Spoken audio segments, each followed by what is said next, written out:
Hi,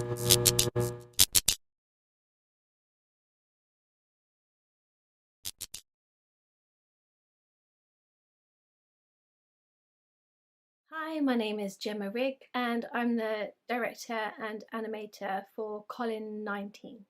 I have a comedy background and I've always been interested in trying to find a funny way to tell a story.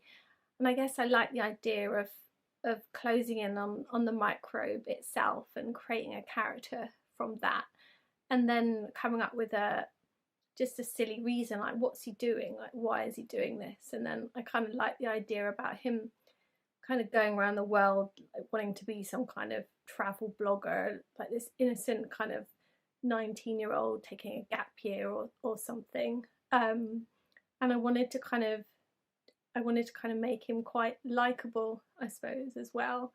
I think to laugh at something that scares us rather than be scared of something is kind of how I try and deal with things anyway.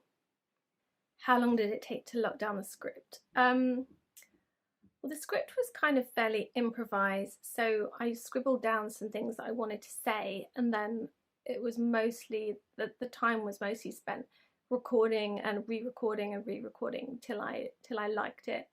And then I had to record it all again because I messed up the sound. So then I did actually have a script because I tried to recreate what I'd said originally. But the whole thing probably took about 2 hours, which felt longer than it should have really.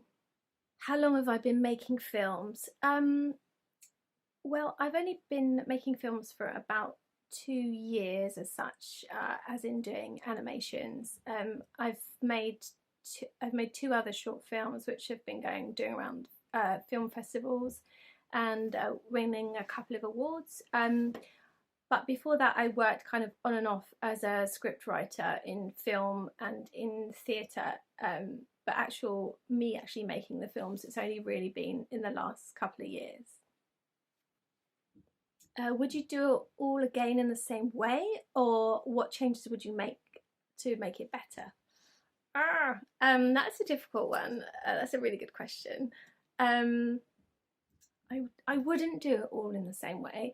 I think if I did it all again, I would definitely cheat, because I animated all of these little, I don't even know what the scientific name is, his little arms and leg things, pendulums or whatever they are. I animated those individually on every single take, and then when I came to animate, Colin and Dave are both the same micro, but when I came to animate Dave, I repeated the cycle. I just kept repeating the cycle of him wiggling about.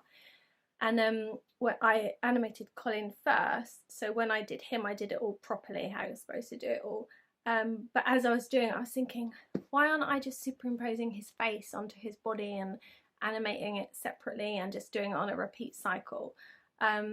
So I may do that differently, but then I also found that as I was animating with him,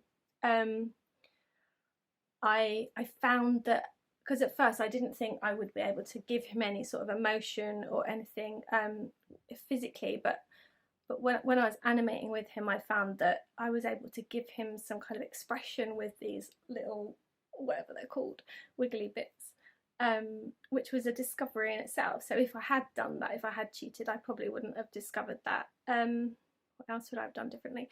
I think just I have a terrible habit of really not thinking things through, not really storyboarding, not really planning ahead very well.